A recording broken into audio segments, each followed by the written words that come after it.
हाँ जी, तो आ गए आप।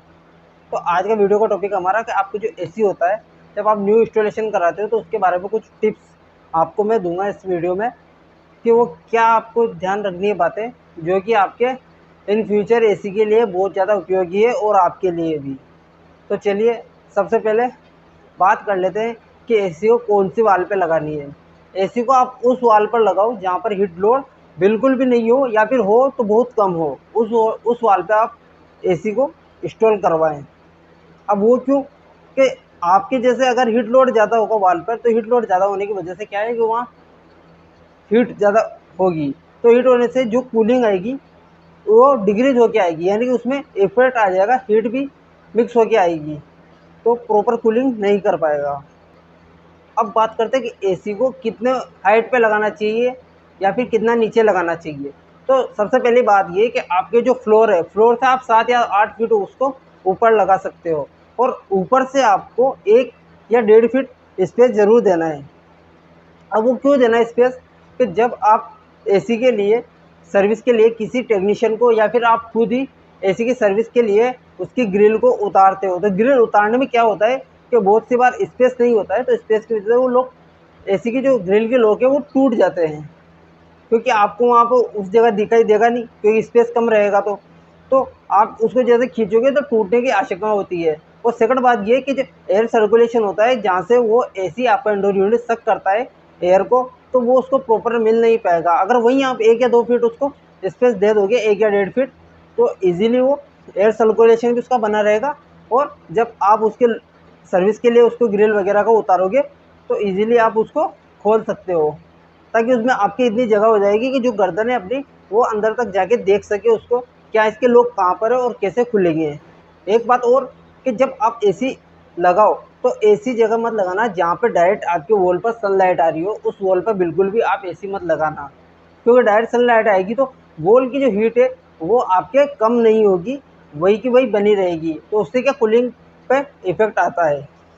जो आपका एसी होता है उसके इंडोर यूनिट को आप गेट पर, गेट के ऊपर या फिर विंडो के ऊपर ना लगाएं। उससे ये होता है कि जब आप गेट बार बार खोलते हो, दिन में आपके 20 बार गेट खुलता है, चलो मान लीजिए 5 या 10 बार गेट खुलता है, तो उसमें क्या होता है कि जो एयर होती है जहाँ एसी अपने को प्रोवाइड कर रहा है एयर, और जो रूम की एयर होती है वो सारी एक साथ उसके बाहर निकल जाती है, तो वापस उसको कूलिंग के लिए कंप्रेसर स्टार्ट होता है फिर रन करता है, तो इलेक्ट्रिसिटी बिल भी ज़्यादा आएगा, साथ में आपके कूलिंग की भी लेस होगी।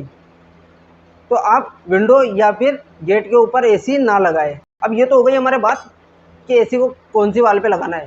बात करते हैं एसी के लिए जो आप होल करते हो, ये मैं बात कर रहा हूँ ओनली कि जो आपके लाइन एक्सटर्नल आप यूज़ करोगे, ना कि इंटरनल। इंटरनल होगी तो इंटरनल में जहाँ लगी हुई है वहीं पर आपको एसी लगाना है, उसमें आप कुछ भी नहीं कर सकते।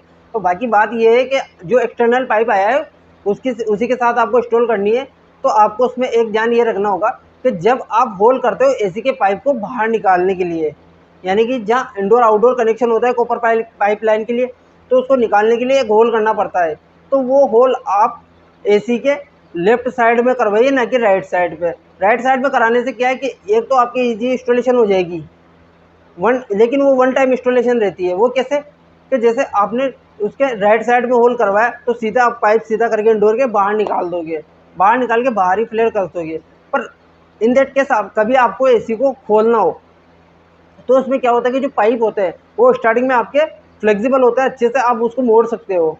और बाकी जैसे जैसे टाइम निकलता जाता है तो पाइप के उसमें हार्डनेस आ जाती है पाइप में, तो वो सीधा नहीं हो पाता है। तो उससे क्या है कि पंच वगैरह होने के चांसेस बहुत ज़्यादा रहते हैं। तो आप लेफ्ट साइड में कराते हो तो उसका पाइप एकदम स्ट्रेट रहता है, इंडोर का पाइप स्ट्रेट रहेगा, बाहर में जो आपके एक्सटर्नल पाइप निकला हुआ है वो एक्सटर्नल पाइप उसमें अटैच हो जाएगा। दूसरी बात ये है कि जब आप एसी को उठाते हो, यानी कि वो उसके एसी के अंदर कोई प्रॉब्लम आ जाती है, आप पाइप को उठाते हो तो इजीली आपके उठ जाता है पूरा पूरा इंडोर यूनिट, उसमें आपको प्रॉब्लम नहीं होती है। अगर आप राइट साइड में उसका होल करवाते हो तो पाइप निकालने एसी को उठाने में आपको बहुत ज़्यादा प्रॉब्लम आती है। तो ध्यान रखिए आप जब भी एसी में होल करवाएं तो लेफ्ट साइड में करवाएं, ना कि राइट साइड में। और एक चीज़ और ध्यान रखिए कि जब भी आप एसी को किसी वॉल पर लगाएं तो उसके लेफ्ट और राइट साइड में, दोनों साइड में 1 या 1.5 फीट का गैप होना चाहिए, ताकि आपके इजीली कवर वो बाहर आ सके, और कोई मिस्त्री या फिर टेक्नीशियन आपके यहाँ रिपेयर करने आए तो उसको ज़्यादा प्रॉब्लम नहीं आए वो कवर उतारने में। आप कभी भी इंडोर यूनिट को एलईडी वगैरह के नीचे इंस्टॉल ना कराएं, क्योंकि बहुत सी बार ये होता है कि साल 1.5 साल में एलईडी जो आपकी इंडोर यूनिट है उसमें से पानी निकलने लग जाता है ड्रेन चौक होने की वजह से, तो वो पानी सीधा आपके एलईडी वगैरह में चला जाता है, इससे आपकी एलईडी ख़राब हो सकती है। तो आप कोशिश कीजिए कि आप ये काम ना करें, और फिर भी आपको दोनों चीज़ एक ही वॉल पर इंस्टॉल करवानी तो आप इन दोनों के बीच में कोई पार्टीशन करवा दीजिए। उससे ये क्या होगा कि जब एसी का पानी वगैरह निकलेगा तो उस पार्टीशन पे रह जाएगा, आपकी एलईडी में नहीं आएगा। तो आप इस बात का ज़रूर ध्यान रखिए। एसी की प्रोटेक्शन के लिए आपको उसमें एक एमसीबी बॉक्स और एक स्टेबलाइजर ज़रूर लगाना होता है। बहुत सी कंपनियां ये बोलती है कि हमारा एसी स्टेबलाइजर फ्री है, बाकी ऐसा कुछ नहीं होता है। वो ये होता है कि जो आपके वोल्टेज कम आता है एसी में, जैसे 190 180 वोल्टेज आता है, तो पीसीबी उसको 230 वोल्टेज में कन्वर्ट कर देती है। वही अगर बात करें, अगर उसमें ज़्यादा वोल्टेज आता है 260 या 270 वोल्टेज आ जाता है, तो पीसीबी उसको नहीं संभाल पाती और शॉर्ट सर्किट पीसीबी में हो जाता है आपकी एसी की। तो उससे अच्छा आप एक स्टेबलाइजर लगवाइए, उसमें आपके वोल्टेज हाई आए या फिर लो आए, वो उसको स्टेबल रखता है। आपको एमसीबी इसलिए लगानी चाहिए कि ताकि अगर कभी स्टेबलाइजर में या फिर आपके इंडोर यूनिट में एसी में कोई फॉल्ट आता है या फिर कोई शॉर्ट सर्किट होता है, तो एमसीबी उसको ट्रिप कर देती है, कुछ ट्रिप हो जाती है। उससे क्या है कि आपकी एसी में ज़्यादा प्रॉब्लम नहीं होती। एसी को सप्लाई देने के लिए आप 4 mm की अच्छी क्वालिटी की केबल लगाएं। उससे ये होगा कि जब आपके कभी एसी पे या फिर केबल पे कोई ज़्यादा लोड पड़ेगा तो वो आपके बीच में से शॉर्ट सर्किट नहीं होगी, या तो एंडिंग पॉइंट से या फिर स्टार्टिंग पॉइंट से उसमें कोई फॉल्ट आएगा, बाकी बीच में आपके कोई फॉल्ट नहीं आएगा उसमें केबल में। और साथ ही बात ये ध्यान रखें कि आप बीच में उसमें कहीं भी जॉइंट ना लगाएं केबल में, आप पूरी केबल डालें। अगर आप 1 फीट या 2 फीट का उसमें टुकड़ा ऐड कर रहे हो या फिर बीच में से कहीं जॉइंट कर रहे हो तो जॉइंट ना करें, उसको पूरी एक स्टार्टिंग से एंड तक पूरी सिंगल केबल रखें, उसमें कहीं जॉइंट ना लगाएं। जॉइंट में ये होता है कि कहीं ना कहीं और कभी ना कभी वो फॉल्ट होते ही होते हैं। बात करें पाइपलाइन की, जो कॉपर पाइपलाइन होती है, तो इसमें यही रहेगा कि आप 10 फीट से ज़्यादा केबल में आपका काम ना हो, बस 10 फीट के अंदर आपका सारा काम हो जाए जो आपके एसी के साथ आई हो। ये होता है कि आप ज़्यादा केबल ज़्यादा उसमें ऐड करवाते हो पाइप, तो ज़्यादा पाइप ऐड करवाने में आपको गैस भी ज़्यादा डलवानी पड़ेगी और उसमें गैस रिफिल होगी, साथ ही इसका लोड पड़ेगा कंप्रेसर में। तो हो सके तो आप ये कोशिश कीजिए कि 10 फीट में आपके सारा काम हो जाए। और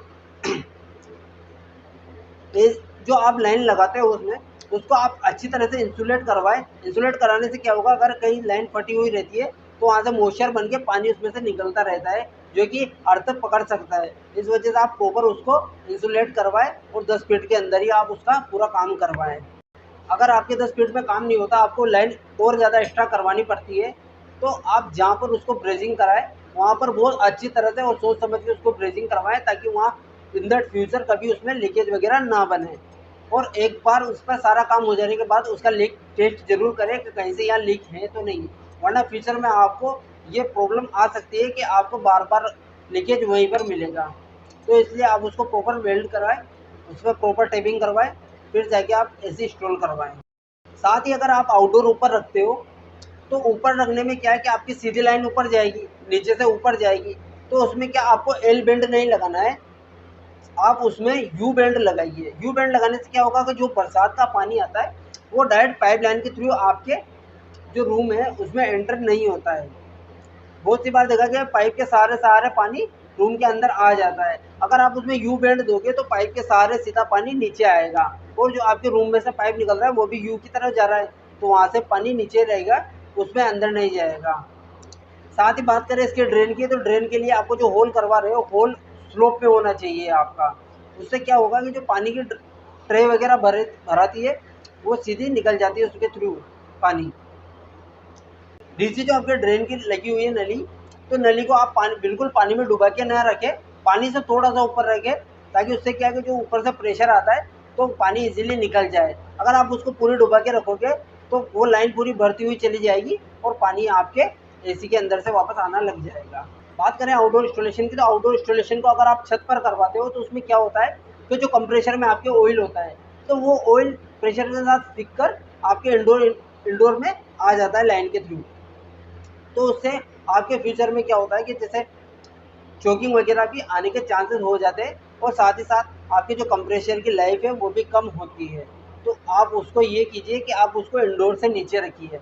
इंडोर से नीचे रखने से ये होगा कि जो आप प्रेशर के साथ ऑयल ऊपर चढ़ेगा कंप्रेसर का, तो वापस वो ऑयल नीचे आ जाता है कंप्रेसर में, ना कि इंडोर यूनिट में जाता है। अगर जाता भी है तो इतना नहीं जाता, थोड़ा बहुत जाता है, बाकी इतना ज़्यादा उस पर लोड नहीं पड़ता और उसकी कंप्रेसर की लाइफ भी बढ़ जाती है। और अगर आप आउटडोर यूनिट को छत पर रखा रहे हो तो ऐसी जगह रखें जहाँ पर पानी नहीं हो या पानी भरा हुआ नहीं हो। उससे ये होता है कि बहुत सी बार अर्थिंग वगैरह करंट लगने के चांसेस हो जाते हैं, तो आप पानी वाली जगह पर आउटडोर को ना लगाएं। दूसरी बात ये कि जब आप छत पे रखते हो तो इसको ईंट वगैरह पे ना रखें, इसके स्टैंड आते हैं, फ्लोर स्टैंड, तो उस पर आप इसको स्टेबल कीजिए। उससे क्या कि ये हिलता नहीं है। हिलने की वजह से क्या है, इसमें बहुत सी बार गैस लीकेज होने के चांसेस हो जाते हैं। तो आप ईंट पर ना रखें, इस पर स्टैंड आते हैं, रबर स्टैंड, तो वो अच्छे से पकड़ कर लेते हैं, तो उसकी वजह से आपका आउटडोर हिलता नहीं है। और अगर कहीं वॉल वगैरह हो आपकी छत पे ही, तो आप वॉल स्टैंड लगाकर भी आउटडोर को इजीली उस पर इंस्टॉल कर सकते हो। उससे क्या है, बहुत बढ़िया अच्छी मजबूती हो जाएगी उसकी, कहीं से भी लीकेज वो गैस नहीं होगी। आउटडोर को आउटडोर को आप वॉल से 6 इंच की दूरी पर रखिए। इससे क्या होगा कि उसके जो एयर सर्कुलेशन है वो प्रॉपर बनता रहेगा और सर्विस वगैरह में भी कोई प्रॉब्लम नहीं आएगी, इजीली आपके सर्विस हो जाएगी। अगर कोई रिपेयरिंग के लिए भी आया तो रिपेयरिंग भी इसकी अच्छे से हो जाएगी। साथ ही उसमें 2-2 4-4 फीट का गैप ज़रूर दें, ताकि कोई रिपेयरिंग वगैरह के लिए आए तो उसको ज़्यादा प्रॉब्लम ना हो, आपके आउटडोर या इंडोर एसी पूरा ईजिली रिपेयर हो जाए। ओके, तो ये सारी चीज़ें आपके इंस्टॉल हो जाने के बाद, पूरी कंप्लीट एसी इंस्टॉल हो जाने के बाद, आप एक चीज़ का उसमें ज़रूर ध्यान रखिए। वो क्या है कि जब आपका एसी पूरा कंप्लीट इंस्टॉल हो जाता है तो डायरेक्ट उसमें कोई टेक्नीशियन सीधा उसको थोड़ी गैस निकाल के पर्च करके और आपका एसी स्टार्ट कर देता है। तो वो आपको काम नहीं करवाना है, आपको उसको कंप्लीट सबसे पहले उसको वैक्यूम करवाना है। वैक्यूम करवाने के बाद उसको 10 मिनट तक आप होल्ड रखें और चेक करें कि उसका वैक्यूम टूट तो नहीं रहा है। अगर उसमें वैक्यूम टूट रहा हो तो कहीं ना कहीं से वो वापस लीकेज है, तो उस लीकेज को वापस फिक्स कर कर फिर जिसके बाद में वैक्यूम कर कर आप उसमें गैस रिलीज करें। कंप्लीट आपके आधे घंटे के लिए वैक्यूम होना चाहिए। वैक्यूम होने के बाद आप एसी को स्टार्ट कर सकते हो, आपको कूलिंग एक्सपीरियंस बहुत बेटर मिलेगा।